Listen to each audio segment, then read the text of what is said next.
Welcome to BODS Mayhem Hour, your source for all hard rock, heavy metal, new metal, alternative, punk, horror punk, hardcore, rock, and all local bands, with your host, John the Bod, aka the Bodfather. Hey everybody, welcome to BODS Mayhem Hour. I'm your host, John the Bod, aka the Bodfather, and as always, I'm bringing you guys awesome interviews. And today, it is an honor and privilege to have Mr. John Fred Young, the drummer of Black Stone Cherry. Black Stone Cherry is releasing their 6th studio album, Family Tree, via Mascot Records, Mascot Label Group, on April 20th. And I'm telling you right now, folks, I'm very proud of these guys because I'm also a Kentuckian as well. And to see what these guys have accomplished in a short of time that they've been around is very, very awesome. And just proud to be a Kentucky for these guys. So, John, how's it going, man?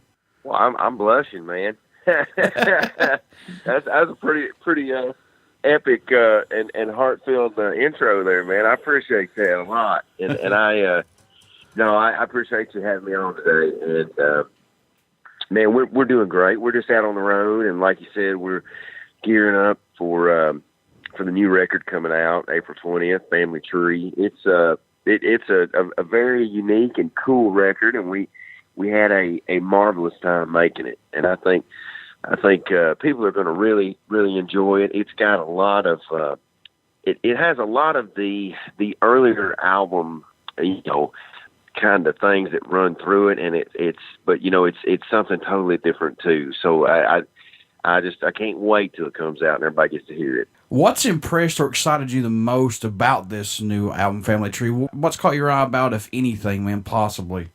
Well, I think we haven't been on a full tour yet this year, but we've done some weekend shows, and the great thing, kind of when you get a new album out, is you always want to figure out what songs you're going to play live. And of course, we had, as far as our single releases, we had a song called "Burnin'" that came out first, and it was what they call an instant grat track, and that's today's time, it's like you've got to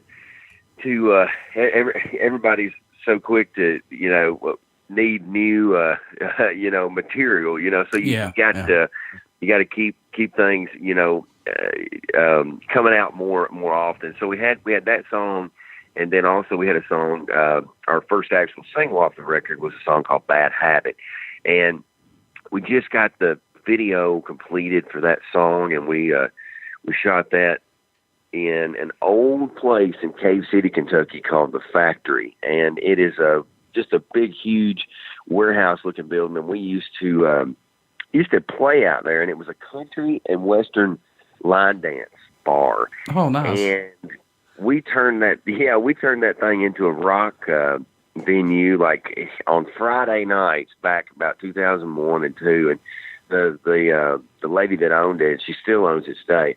We used to go out there and we would just beg her to let us play, and she did. And so we would have, 20 or 30 people, come see us. And so we thought it was we needed to do something around home, obviously, because, we always like to support, where we're from and keep it on ground zero where the roots are. Mm-hmm. So we asked if we could shoot the video there, and it's going to be a very, very unique, cool video. So I can't wait for people to see that. But out live, we're playing that song "Bad Habit," and it's funny to see how people react to new songs. Because obviously everybody knows if they're coming to see you, they know your old material.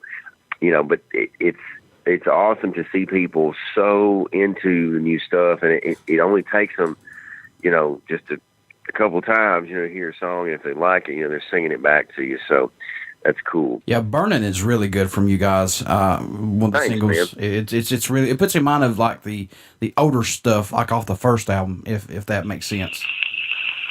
Oh yeah, I mean, "Burnin'" is for me, it sounds like we fell backwards into a ZZ Top Super Bowl. I mean, it is. Yeah, obviously we were hugely influenced by ZZ Top. Being growing up, jamming to all that Southern rock stuff that my dad and uncle from the Headhunters had turned us on to. We just couldn't, it's so funny doing songs, when we write songs now, a lot of times, we would take breaks and when we were off tour, we would go to the practice house and record and write songs. But now it's just that, you have such a quick turnaround between album cycles now. You have to figure out how to get your thoughts and your music, done, because there's just not any downtime like it was, maybe a decade ago, or heck, even 5 years ago. Mm-hmm. So, I mean, the first of last year, we, like I said, we normally practice at our practice house. My dad and uncle, let us use. And I think it was so cold, man, that we just finally gave up. We were like, you know what? I built a little house down by my grandparents' farm, and literally right up the road from the practice house. So we started rehearsing in there. We finally got our man card pulled, and we said, no, we need heat. We can't do it anymore. Like, when we were younger, man, we used to sit in there and like it would be 20 degrees outside. This place, to paint a picture, this is a very, very old farmhouse that never had indoor plumbing, and it never had any heat in it. So, I mean, we would my dad and uncle would put up just awesome posters and records on the walls, to decorate, for all the bands they grew up loving, but also to try to keep the heat inside. So, I mean, we finally just said, no, we're done, man. We're done. But we'll be there in the summertime and stuff like that when we, have parties and if we ever get to write in the fall. But we started writing this record at my house, and then, like I was saying, we actually did a lot of it going down the road on the back of the bus.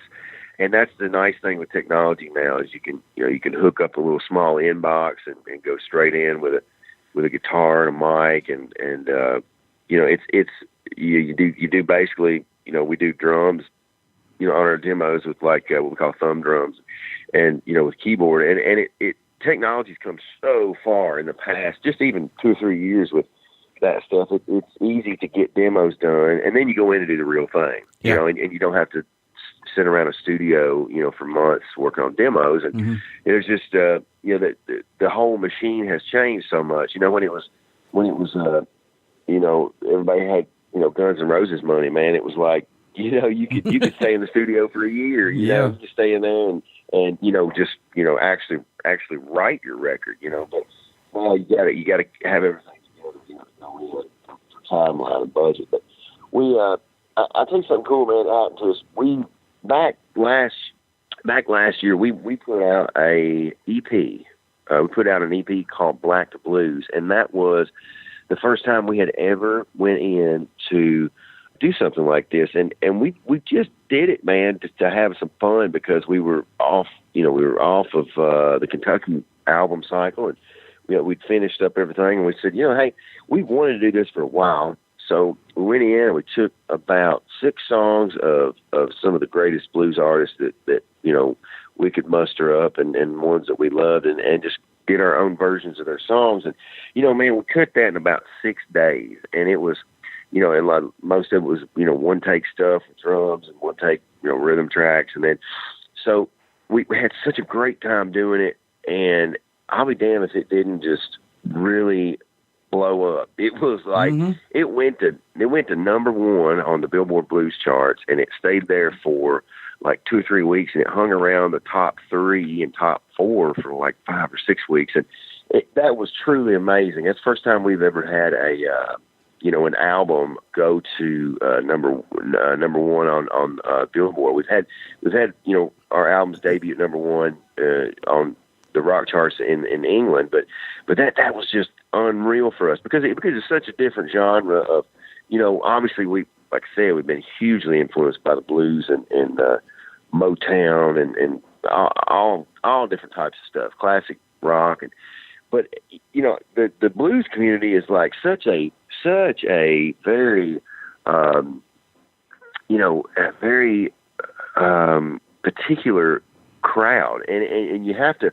It's you have to really be playing genuine blues for a lot of these cats to accept you, and I mean, look, man, our buddy Lou Brutus works at Sirius, the satellite radio channel Bluesville. Yeah. And he had us down, and we did an interview with him and stuff. And he said, I got to be honest with you. He said, when even artists like newer blues artists, release something sometimes, if they do a cover of an old blues standard, he said, sometimes, man, we get emails that like, hey, take this off here, this isn't the original. And he said that they're very, very, very true to the genuine form of the blues. And he said, sometimes it's hard for him to even,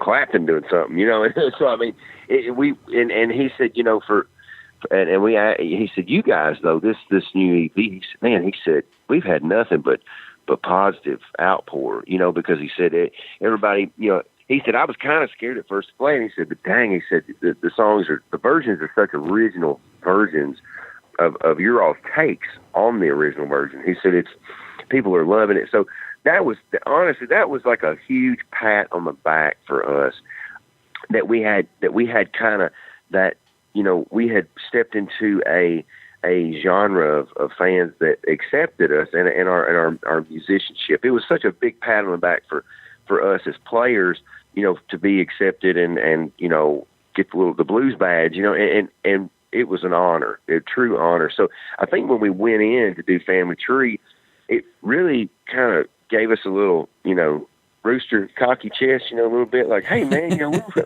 we're cool, So, but no, it was nice having that, mentality of, hey, let's try to do this record with the same approach as we did the blues stuff. So we just went in and man, to be honest with you, on the blues stuff, we didn't rehearse any. We went straight in, and that's what we did on Family Tree. We didn't rehearse these songs, I mean, we all knew our parts, but the first time, that we played these songs was in the studio. So it had this fresh energy, and that sometimes gets really lost quickly if you sit around and rehearse songs to death. The muscle memory kind of takes over rather than your creativity being at the forefront. So on Family Tree, it was really cool, man, because we worked with David Barrick again, our buddy who did he's an engineer, wonderful engineer, who did the first record, and then he did Kentucky for us. And of course, everybody knows now, I think that, we were on Roadrunner Records for a long time, and then we had a change. We were pretty much floating around. We got let go from them, and it was a little bit of a time when we were making Kentucky where we really didn't have a label. We were, I always joke around, it's like Jerry Maguire, we were running around without a label, and we really didn't know if anybody would take us on. I mean, even though obviously we've had records out and stuff like that, so we didn't know if we were just going to do a distribution deal or if we were going to pursue a label. And I remember we played Download Festival in England, which is at Donington, Castle, and right. we had like maybe 6 or 7 labels come out and hang out to try to sell us the pitch, and it was a humbling experience because well, I mean, probably 2004 is when we first started really trying to get deals, and we were begging people for a record deal, and we drive to New York, man. My dad, with the Headhunters, he would try to get us a discount on a van and stuff to get us up there. So now, flash forward to like 3 years ago, we're sitting there and had all these labels wanting to talk to us and stuff. So that was an amazing feeling. But one of the labels happened to be a group called Mascot out of Holland, and they really, really just, man, it was a match made in heaven because these guys do a lot of great stuff with the blues stuff. They've got Joe Bonamassa, Beth Hart, and Government Mule. They did the first 3 Volbeat records, and nice.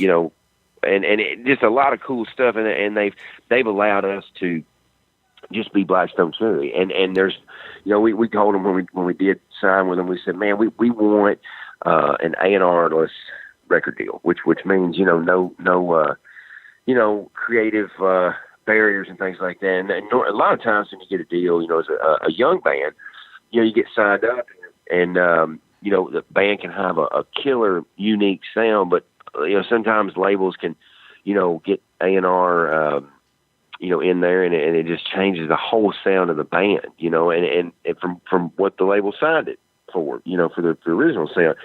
So we just really said, man, we want to produce our own records, and we want full creative control. And Mascot was like, well, man, that's great, and we trust you because that's, you guys know who you are, and it's been a wonderful, wonderful relationship. I mean, I know sounds cliche as a band guy to be talking so highly of the record label maybe, but it's just, man, the dudes are all musicians at the label, and it's nice, man, because we have a lot of it's an incredible situation, and they're working so hard on this new record family tree. I mean, we just actually went like 2.5 weeks ago.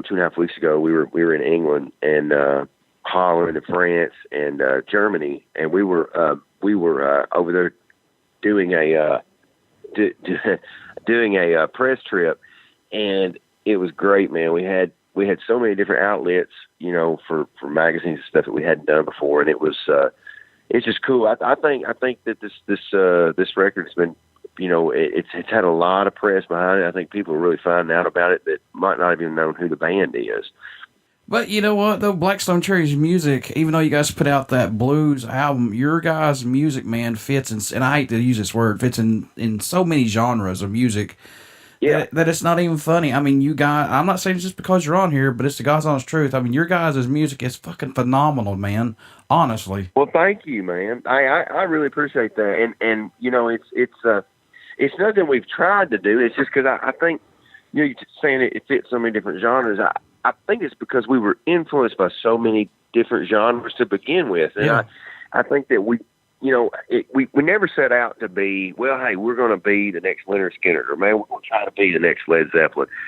We just loved so many different bands and styles of music that it just, we turned it into something that was us. And that's hard to do sometimes, man, because I mean, when you're first starting a band, all you have to go by is the music you look up to. And man, I tell you what, we're very fortunate. I can't say enough about the Headhunters, man. My dad, Richard, and my Uncle Fred, because, and Greg and Doug, those guys literally helped us from day one, and it was so funny. We used to go out, man, and play these like crazy bike rallies with the Headhunters. We would open up, and we were just like 17 years old, man. We hadn't even got out of high school yet, and my dad would be like, well, boys, there's not any money, because, they don't know who you are, but you can come play 30 minutes.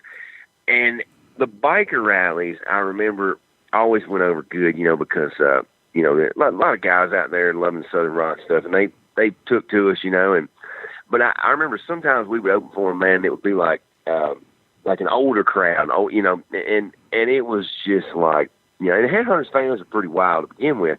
But sometimes, like if they were doing like a fair or something like that, it'd be a lot of, older, like your grandmother's age, and, a lot of people bringing their lawn chairs. Man, we'd come out there with that heavy rock, it's just like they'd get up and leave you. So we did a lot of stuff. Hell, we played Mexican restaurants, and we played, dude, oh my God. I remember one time, man, we were playing down at Bowling Green, Kentucky, and we had like 10 people there, they're all our buddies. This is back in like 2003. And I remember we were underage playing this bar. So the cops came in.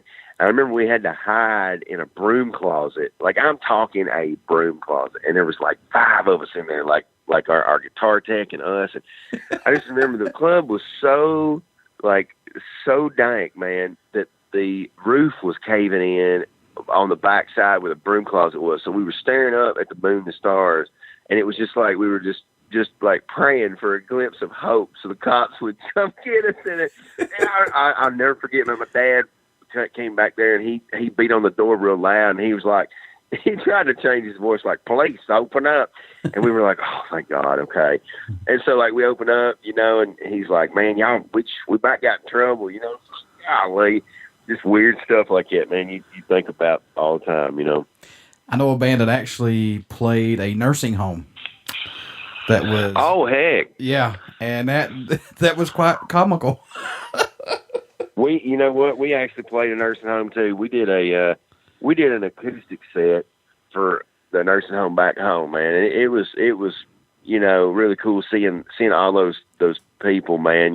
Get like, just you could tell, obviously, that older in age and everything. But we didn't go in electric, but it was nice to we had a lot of people that really liked it and stuff, and you never know, man. Age is such a weird thing because, we got bands that come up now and they'll be, like 50, 60 years old, and, they're maybe have seen some of these great classic rock acts. Like we had a couple guys in the night that they came, and they were probably like little bit younger than me, maybe my age, like, late 20s, early 30s. And they brought their dad, who was like 65. And it's funny to see the age difference in people, but they still love the same type of music. So a lot of what happens is, like, people's parents, dig our band, and then their kids come out, and it's such a cool thing, man, because they share that family experience with each other, and get to come to our show and have a common bond of music. But that's good that they're passing it on down to the younger folks. That's oh, absolutely, yeah. That's awesome. I think I want to go back here just a little bit. You're talking about Mascot Records and Mascot Label. Do you guys like having the control when you're in doing an album and stuff like that? Do you guys?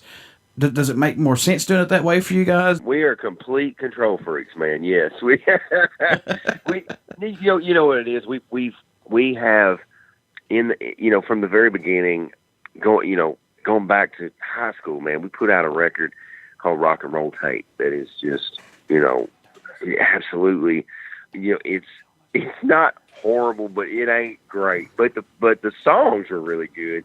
But and it wasn't bad for kids that were 15, 16 years old. But, we produced that with my dad. And our first debut Black Stone Cherry album that we released, we produced with my dad. So, then we, when we were with Roadrunner, they want us to work with Bob Marlette, and who produced Ozzy, and he did a bunch of other stuff. So we worked with him on Folklore. Great experience. The third record, we worked with a guy named Howard Benson, who did super huge acts, pop acts and rock acts, and most of the stuff you've heard on radio he did. And that was a trip because it was so out of our element, because it was like it was very clinical. There wasn't a lot of creativity that we were able to really put on that record, besides making a record for radio in America. And that's what the label wanted, and we were kind of in a spot where we just couldn't not do it, but it was a hell process, but we learned a lot out of it, and we've worked with some really big producers, man. I mean, and it was great, even though sometimes it was a very, very hard challenge and struggle. We took a lot of positive things away from those experiences, and helped us become producers ourselves. The fourth record, Magic Mountain, we did with a guy named Joe Barisi, who did, Soundgarden, Nine Inch Nails, the Melvins, Slipknot, and he was awesome to work with, incredible. And we went out to Pasadena, California, and he had an old garage, man, and just it was just the perfect vibe. And he was a gear guy, he was a guitar gear guy, and it really it started to bring, after Devil, like Devil, man, was so clinical and like assembly line, put together.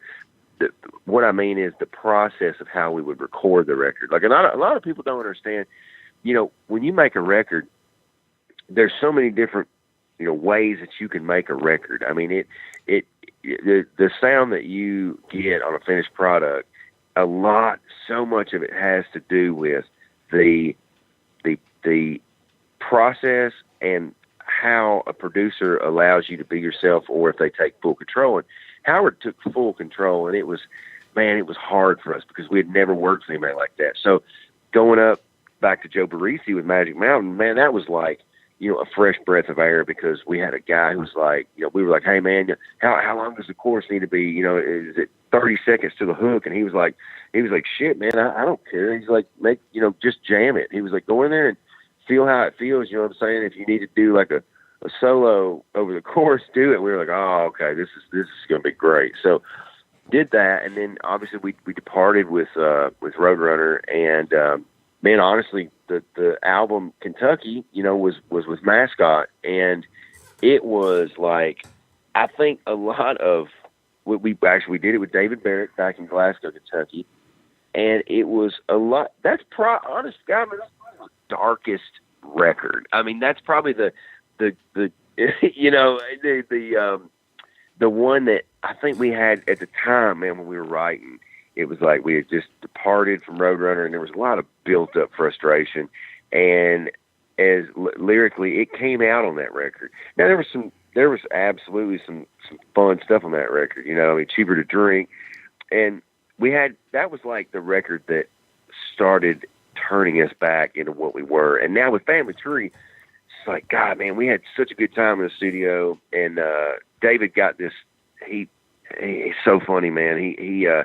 He's had like 10 studios in our hometown over the years, over 30 years, and he just moves around. But this place, I hope he keeps, because it was an old car garage, and it was like, man, it's like a 20,000 square foot building of just open concrete. And the drums, man, it just sounded so killer when we were in there, and the guitars, and it just really was a fun time. We had all our buddies came over to hang out. And, we played pool and got, just wild and crazy, and it made for such a great time recording. And back to your question though about controlling the studio.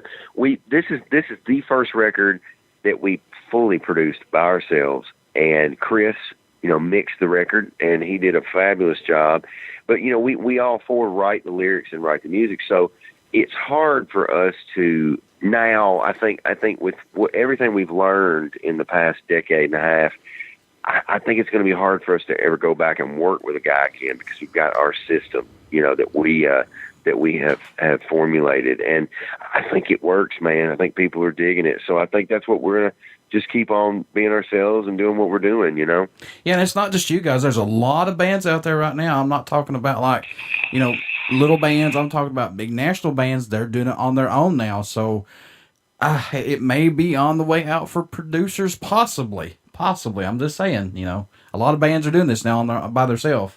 I think one thing that bands have realized is that, if you're just a band, and you get a deal and you're young and you need some guidance, I definitely think that's, a producer can help. You just got to pick a guy with your label that really will work with you and not change who you are, that will bring out the great positive things and characteristics in your band, and not change it into something else, So, a lot of guys are doing that, man. They're man, to be honest with you, just, I hate to get on like a financial, run here, but like the music industry, the way things are set up now, ever since, the day when Napster came out, and the labels fought it, and they should have just teamed up with the guy, but everything has been declining in album sales, as we all know. If you know a little bit about anything on the record industry, right, album sales just don't sell anymore.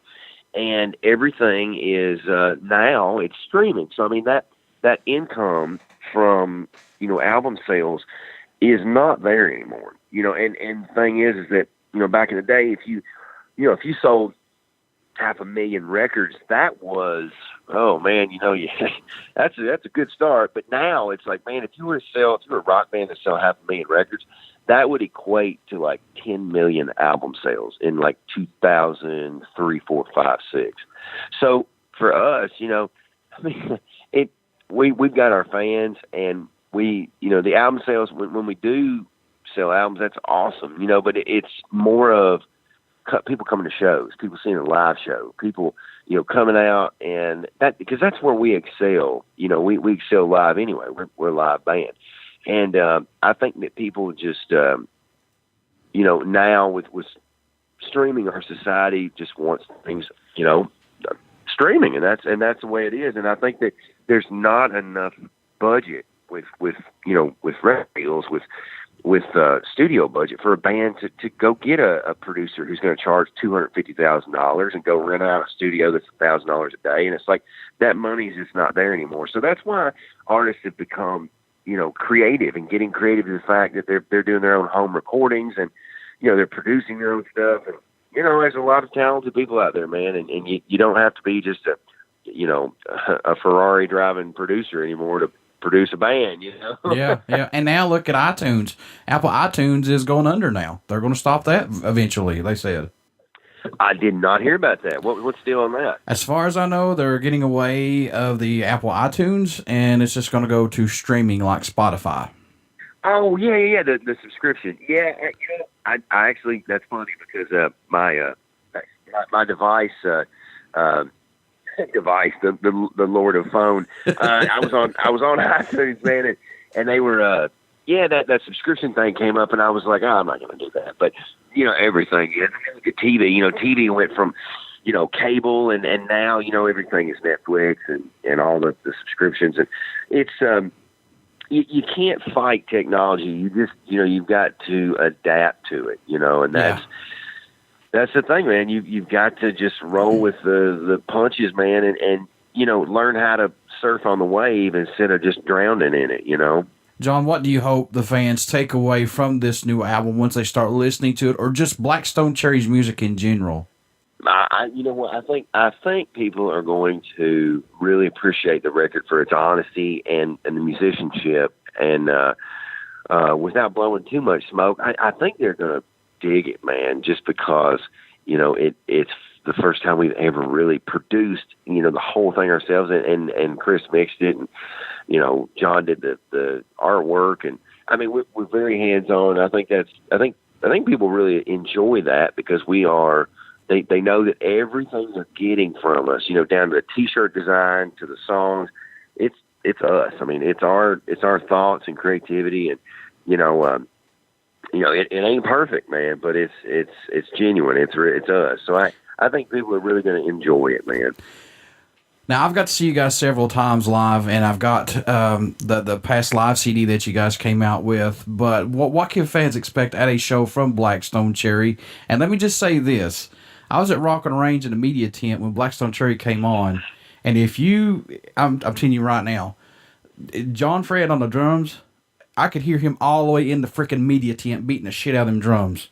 So, well, I appreciate that, man. That I definitely try to put a lot of energy into it, and always make it fun for anybody watching, and I think that it's just what we do, man. We anybody that's never seen us live, I think I love it when fans come and they're like, man, this is my 20th show, my 30th show, and that's dedication. That's incredible.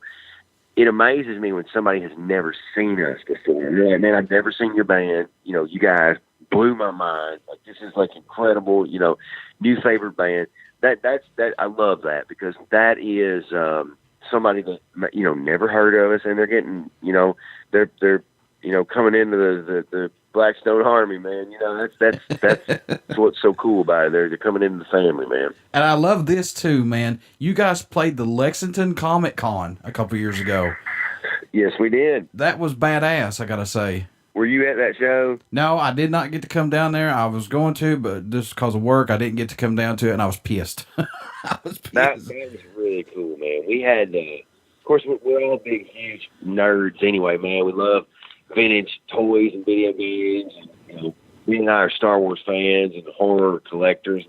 And so we literally, like, during that day, I remember we got up, man, it was like 8 o'clock in the morning. and going through that whole showcase, show floor, looking at stuff. And then I remember we did sound check, and we were like, okay, we gotta go now, we gotta go back. So that was something I hope we can do again. It was a fun show, man. Support-wise, John, is there a country or a location that stands out more to you or surprises you that you guys get support from that area?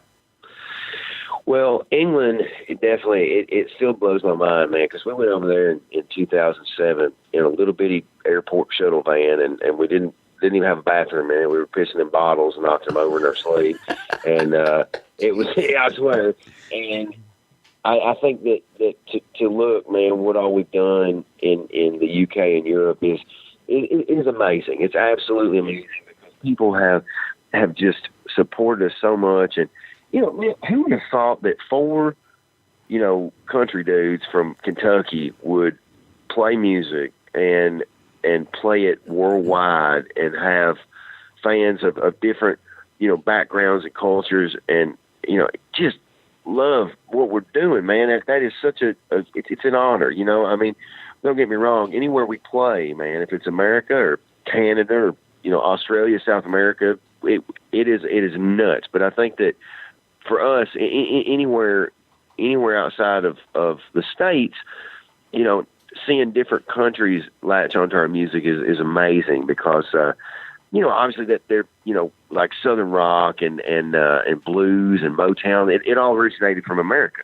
So it's wild to see people from different places love and be so influenced by, music that came, a lot of it came from the South in America, and so it's always mind blowing. I never take it for granted. I never, none of us do. And with like this summer, man, we're going back to do Download. We're gonna be going through Poland and Hungary and Spain again and stuff. And it's just nuts. I mean, to go and play these festivals, and like we're headlining a festival in Switzerland for about 50,000, and it's people, and it's mind blowing. It really is, man. See, that's what I'm saying, folks. Very fortunate guys. See, that's what I'm saying, folks. I'm from Kentucky. I know how hard it is with life in general here in Kentucky. It's very hard. And for folks to actually get noticed for their musical talents instead of just country, and John will vouch me on this, that's most of the time what people will look around here is bluegrass and country. Yep. But for like a rock band of Kentuckians to get out there and get noticed, that's why I'm so proud of these guys. I'm not saying just because John's on here. Once again, it's just I'm so proud of these guys for what they have accomplished and to be part of Kentucky. That makes me so proud of these guys to accomplish this. And to me, they're representing Kentucky very well. Well, thank you very, very much, man. I really sincerely appreciate that. And I think, man, we are very, very proud of where we're from. And I think, Kentucky is a wonderful and beautiful place. And I wouldn't want to be known from anywhere else in the world, and I'm glad we're always trying to represent the state. And, it's wild, man, when, you do think about it, because Kentucky, yes, we've had a lot of famous people, actresses and actors come out of there, and bands, but it is hard, and you have, but you can do it. If you set your mind to it, doesn't matter where you're from, as long as you put your heart into it and you just work your hind end off at it, Blackstone Cherry's 6th album, Family Tree, folks, is going to be out April 20th via Mascot Records, Mascot Label Group. You want to pick this album up because I guarantee you Blackstone Cherry will not disappoint. There's music on there for each and every single one of you folks out there. So, John, how can folks stay in touch with you, buy some merchandise, pick up this album? How can they do that, my friend? Well, you can come to my mom's house and I'll send you some shirts. Obviously we're on, Instagram. It's just Blackstone Cherry Official. We're on Twitter, Facebook, all the outlets, they're on social media. As far as, the album, we will be selling albums on the road. If you want to come and get one there, you can pick it up at, all your record stores. And yeah, man, I mean, that's the gist of it, man, on the World Wide Web. I just want to say this before I let you go. There's many songs that I've absolutely loved by Blackstone Cherry from album to album, such as Blind Man, Yell Man, Such a Shame, White Trash Millionaire, Stranger, and The Rambler. But the one song that hits me hard from you guys, and it makes me go back to a special place and a happy place because I've lost my father 18 years ago, was Things My Father Said. That song that means the world to me. And as a fan, I want to thank you guys for that song because it just takes me back to a happier place when, I was with my dad and things like that. So thank you guys, man. Hey, man, I really, really am glad to hear that. That song is absolutely, I think, I don't know if we can ever write a more powerful song. I mean, not to just brag or anything like that, but we were very fortunate and lucky that song, came to us and we got to create that thing out of thin air, and yeah. Like you're just saying, man, everybody has dealt with loss at some point, some time, and we're very lucky ourselves to still have all our fathers, but we had some buddies, very, very close friends of ours back home that had lost their dads, and that song, that was just, we got to, thinking about them, and we started writing it, and man, it just has touched so many people throughout everywhere we play, and I'll be honest with you, we don't play it enough live because it's in a crazy tuning, and we have to, we got to start, actually we're going to start putting it back in tonight. That's wild you mentioned it, but it's a beautiful song, and we've had people come up to us and say, man, I had not that their dad passed away, but their dad, like one time I remember we were in Scotland, this dude sent us a letter to our hotel we were at, and or maybe it was at the venue we were at, and it was like, man, I had my dad and I had a falling out, we didn't get along, and he said, man, we I heard that song and of y'all's, Things My Father Said, and I reached out to my dad, and he said, man, we went out and started hanging out, and, hadn't talked in like 10 years, this guy said. Wow. And he said, man, they started playing golf and just getting like, really, really close. And he said, man, my dad, like, and it's choking, man. He said, man, my dad got diagnosed with cancer, and he said, man, he passed away like literally the next year. So he said, if it wouldn't have been for y'all and that song, I wouldn't have restored my relationship with my father. And he said, I would have had to carry that, and he would have too, So, I mean, that stuff like that, like, man, you can have your Grammys and gold albums. That in all actuality, that stuff right there is what, like, when you're missing your family on the road, or you're having a shit day with gear, on tour. That right there is what makes it. That is the absolute 100%, payoff. That it just hits you right in the soul, and we don't set out to try to make, poppy ballads and stuff like that. I mean, like take songs like Things My Father Said, or Peace Is Free, and songs like All I'm Dreaming Of, and there's those songs resonate with people, man, because we're all one human. It's we all have the same feelings, no matter where we're from, how old we are, what color we are. It's that human soul, and everybody goes through that stuff. So I think that when we do write one of those type songs, it always comes to the heart. And there's another song too on this new record, man, called One Last Breath. That's going to be one of those songs. I think people are going to really latch on to it as well. I can't listen to Things My Father Said without choking up or having to look away and wipe tears away. I mean, it's just... Well, hey, listen, yeah. I understand. I mean, I lost my grandpa 2 years ago, and that song to me, I knew how much it meant to people, but I didn't relate to it on a emotional level yet. Right. And man, the first time I played that damn song, I swear, after my grandpa passed away, he was such a matriarch for our family. Man, I'm up there like sobbing like a baby, and I'm like, dadgum, dude, I can't even play this damn thing. I'm like, golly, get out. But yeah, it is, and that's what music does to us all, man. Music is, it's the most powerful thing on earth, music and love, and it's like that's what. Hey, listen, any time that we can get the opportunity to have that chance to write one of those, when we get, it's a gift from somewhere, man, to be able to find a gem like that, and hey, we're honored that people love that song, man. Yeah, so it's like, I lost my dad at 18, and then my grandfather, he stepped in big time. He didn't have to, which I love my grandfather anyway, regardless. But he stepped in big time, just helping me with advice and tell me how proud he was of me and just things like that. And right. That song, man, just hits in all levels. And for the folks that are out there listening to this interview, if you have your parents, thank the Lord above that you still have them. And make every single day count, because we're not guaranteed the next 30 minutes, the next 5 minutes, or the next day, folks. So make it count every single day. So. That's right. Make it count. Everything you do. Definitely. You gotta do that, man. You gotta put in the time and just and hey, man, that's the thing with life is sometimes it can be a pain and it gets you down, but it's like, you just gotta keep keeping on, man, and keep positive and for me, man, when I get in a situation that's a struggle or a challenge, music is what we all gravitate to, music and family, and it just it gets you through, man. Before I let you go, good sir, would you care to do a promo for my show? Yes, I would. Yeah. All right, you ready? Yeah, sure.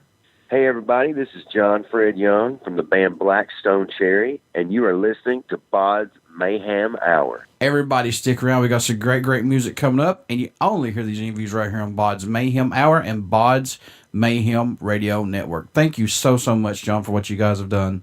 Oh, man, hey, thank you guys for supporting us, and thank everybody that comes out and supports us, too.